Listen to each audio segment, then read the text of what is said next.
Sa mahigpit na kampanya ng PNP kontra iligal na droga, arestado ang isang high-value individual sa ikinasang bypass operation ng Butuan PNP sa Barangay Mahay, Butuan City. Magbabalita dyan si Patrolwoman Jacqueline Cabiles.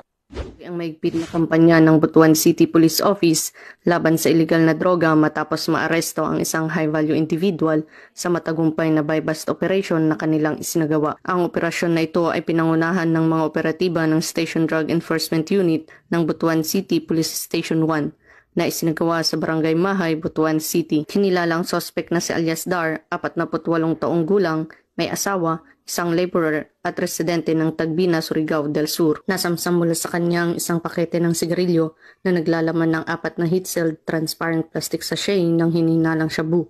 Tinatayang umabot sa 10 gramo ang kabuuang bigat ng nakumpiskang droga na may halagang 68,000 pesos batay sa standard drug price. Kasalukuyang nasa kustudiya ng BCPS-1 ang suspect at ang mga nakumpiskang ebidensya para sa tamang disposisyon at paghahanda ng kasong paglabag sa Republic Act 9165 o Comprehensive Dangerous Drugs Act of 2002. Patuloy namang nananawagan ang kapulisan sa publiko na makiisa at suportahan ang kampanya kontra iligal na droga at agad na iulat sa mga otoridad ang anumang kahina-hinalang aktibidad sa kanilang mga lugar.